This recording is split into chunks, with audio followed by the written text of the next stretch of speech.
Et donc, pour les naines blanches, les électrons qui sont animés de mouvements très rapides lors de la agitation donnent naissance à un nouveau type de forte pression. Alors, pour les naines blanches, les électrons qui sont animés de mouvements très rapides lors de leur agitation donnent naissance à un nouveau type de force de pression. Celle-ci s'oppose à l'effondrement de l'étoile et rétablit l'équilibre avec la force de gravité. Une naine blanche est bien plus petite qu'une étoile normale. Le diamètre moyen est de l'ordre de 10 000 km, soit une taille similaire à celle de la Terre, mais avec la masse du Soleil. La densité atteint la valeur phénoménale d'environ 1 tonne par centimètre cube de matière. À vos papiers, à vos crayons, ce que vous voulez, ou calculatrice. Une cuillère à soupe de la matière d'une naine blanche pèserait ainsi plusieurs tonnes. La petite taille d'une naine blanche est responsable de la luminosité très faible. C'est la raison pour laquelle la naine blanche forme un groupe à part dans le diagramme que je vous ai mis dans ma première vidéo et que vous pouvez retrouver dans le lien dans la description de ma première vidéo sur l'Observatoire de Paris. Et donc prenons exemple sur le couple Sirius A et B qui sont à 8,6 années-lumière, qui est l'équivalent de 543 872,6 unités astronomiques et à 2,636 parsec. Observée dans les rayons X par le satellite Chandra, la naine blanche Sirius B, qui est l'objet le plus brillant car sa surface est chauffée à une température de 25 000 degrés, émet énormément de rayons X. A contrario, Sirius A, l'étoile la plus brillante du ciel en lumière visible, mais peu apparente dans la longueur d'onde du rayon X. Et pour finir, toutes les naines blanches n'ont pas la même taille. Plus qu'une naine est massive, plus la pression et la densité requise pour résister à sa gravité sont grandes. Donc plus la taille finale est faible. En tenant compte des pertes de matière par vent stellaire, cela signifie qu'une étoile ordinaire a peu de chances d'atteindre la taille d'une naine blanche que si sa masse avant son effondrement final est inférieure à environ 8 fois celle du Soleil. Et donc à savoir comme exemple le couple stellaire Sirius A et B qui sont à 8,6 années-lumière de nous, ce qui fait 2,63 parsec, et ils sont à 543 872,6 unités astronomiques.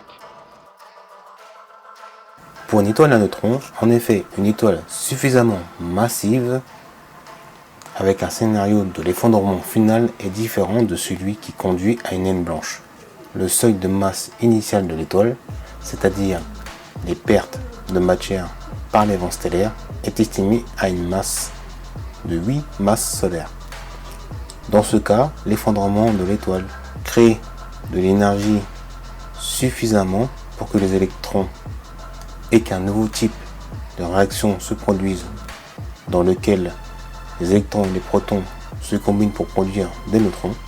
Dans ce cas, lors de l'effondrement de l'étoile, l'énergie des électrons est suffisante pour qu'un nouveau type de réaction se produise dans lequel les électrons et protons se combinent pour produire des neutrons. Et rapidement, toute la matière de l'étoile est entièrement transformée en neutrons. Le nombre d'électrons chute rapidement, ce qui entraîne une diminution de la pression. La gravité se trouve alors sans force opposée et l'astre continue à s'effondrer sur lui-même. On obtient alors un nouveau type de corps, beaucoup plus petit et dense qu'une naine blanche, l'étoile à neutrons, alors que le diamètre type d'une naine blanche est de 10 000 km. Une étoile à neutrons a une taille de l'ordre de quelques dizaines de kilomètres. Voici une image dans les rayons X des jets de matière et d'antimatière qui s'éloignent de l'étoile à neutrons du centre de la nébuleuse du Crâne. Image prise par le satellite Chandra. Petite particularité avec les pulsars, c'est la taille minuscule des étoiles à neutrons qui est à l'origine du phénomène de pulsar, ce qui explique à la fois la vitesse de rotation élevée et la présence d'un intense champ magnétique et électrique. Le facteur nécessaire à l'émission de radio rapide et stable des pulsars. Le faisceau du rayonnement qui est étroit et sa direction se confond avec celle des axes pôle magnétiques, ce dernier n'est pas aligné avec l'axe de rotation. Le faisceau n'est pas immobile, mais balaye une partie du ciel en forme de cône. Si la Terre se trouve par hasard dans la zone balayée, elle reçoit une très belle impulsion d'ondes radio à chaque fois qu'elle passe dans le faisceau.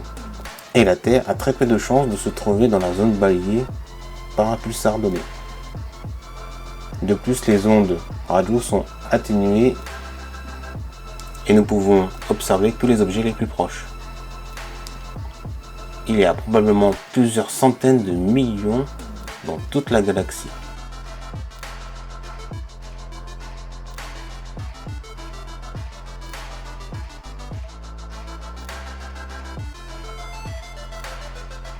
Un petit point sur l'unité astronomique, sur le parsec et l'année-lumière. Il faut voir ça comme pour nous sur Terre, quand on dit à vol d'oiseau pour une distance. Bon, dans l'espace, soit nous pensons à la vitesse de la lumière, soit nous pensons à vol de vaisseau, mais nous sachons que la lumière peut être légèrement déviée. Il faut garder à l'esprit que nous parlons d'un point A à B en ligne droite, sans prendre en compte qu'une trajectoire peut être déviée. Donc, pour le parsec, il y avait Yann Solo, justement, qu'on avait parlé dans ces vidéos. Si nous disons 12 parsecs, c'est juste la distance de 12 parsecs.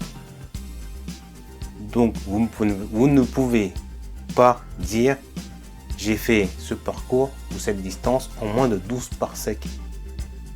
C'est 12 parsecs, c'est la distance.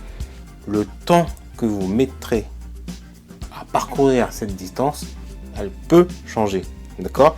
La distance reste la même. Il faut toujours y penser, comme sur la Terre, à vol d'oiseau. À pied, en voiture, en bateau, on sait très bien que la distance va varier. Mais si nous parlons en ligne droite de A à B, B à C, même de A à Z en ligne droite, on ne prend en aucun compte une légère déviation possible. Voilà. Et merci à Yann Solo d'avoir parlé sur ce sujet, car c'est vrai que il faut y penser. Comme nous, il faut qu'on y pense sur notre planète. N'oubliez pas d'observer la voûte céleste. Ciao!